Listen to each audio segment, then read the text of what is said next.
ചക്കുളത്തുകാവ് ശ്രീ ഭഗവതി ക്ഷേത്രത്തിലെ പൊങ്കാല ഡിസംബർ 13 നടക്കും. കേന്ദ്ര സഹമന്ത്രി സുരേഷ് ഗോപിയും ഭാര്യ രാധികയും പൊങ്കാലയുടെ ഉദ്ഘാടനം നിർവഹിക്കും. പൊങ്കാലയ്ക്കായുള്ള ഒരുക്കങ്ങൾ പൂർത്തിയായതായി ക്ഷേത്രം ഭാരവാഹികൾ അറിയിച്ചു.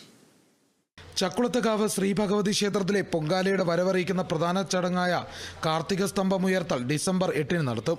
തുടർന്ന് ഡിസംബർ 13 വെള്ളിയാഴ്ചയാണ് പൊങ്കാല. കേന്ദ്ര സഹമന്ത്രി സുരേഷ് ഗോപിയും ഭാര്യ രാധികയും പൊങ്കാലയുടെ ഉദ്ഘാടനം നിർവഹിക്കും. ക്ഷേത്ര മേൽശാന്തി അശോകൻ നമ്പൂതിരിയുടെ കാർമ്മികത്വത്തിൽ ട്രസ്റ്റ് അംഗങ്ങളായ രഞ്ജിത്ത് നമ്പൂതിരിയുടെയും ദുർഗാദത്തൻ നമ്പൂതിരിയുടെയും ആഭിമുഖ്യത്തിൽ പൊങ്കാല സമർപ്പണ ചടങ്ങുകൾ നടത്തും.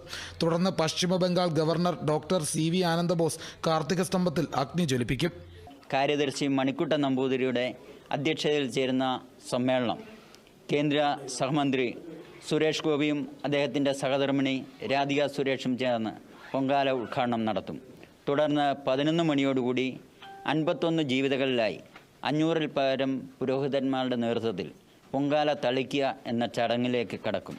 തുടർന്ന് പൊങ്കാല ചടങ്ങുകൾക്ക് ശേഷം ഉച്ചദീപാരാധനയും വൈകുന്നേരം 6 മണിയോടുകൂടി സാംസ്കാരിക സമ്മേളനത്തിന് തുടക്കമാവും.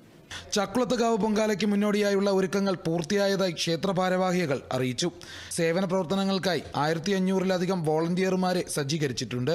Police, KSRTC, KSEB, Alappuzha, Pathanamthitta ജില്ലാ നേതൃത്വം തുടങ്ങിയവയുടെ സേവനങ്ങളും തയ്യാറായിട്ടുണ്ട്. ക്ഷേത്രത്തിൽ എത്തുന്ന ഭക്തജനങ്ങൾക്ക് പ്രാഥമിക സൗകര്യത്തിനും അതുപോലെ ആശുപത്രി സൗകര്യത്തിനുമുള്ള താൽക്കാലിക ആശുപത്രികളടക്കം വേണ്ടുന്ന സഹായങ്ങളും അതുപോലെ കുടിവെള്ളം അടക്കമുള്ള എല്ലാ ക്രമീകരണങ്ങളും ക്ഷേത്ര ഭരണസമിതിയും ക്ഷേത്ര തിരുത്സവ സമിതിയും സന്നദ്ധ സംഘടനകളുടെ നേതൃത്വത്തിൽ വിപുലമായ ക്രമീകരണങ്ങളാണ് നടത്തിയിരിക്കുന്നത്. പ്ലാസ്റ്റിക് പൂർണ്ണമായും നിരോധിച്ചും ഹരിതചട്ടങ്ങൾ പാലിച്ചുമാണ് പൊങ്കാലയുടെ ക്രമീകരണങ്ങൾ തയ്യാറാക്കിയിരിക്കുന്നത്. Kerala vision news, Thiruvananthapuram.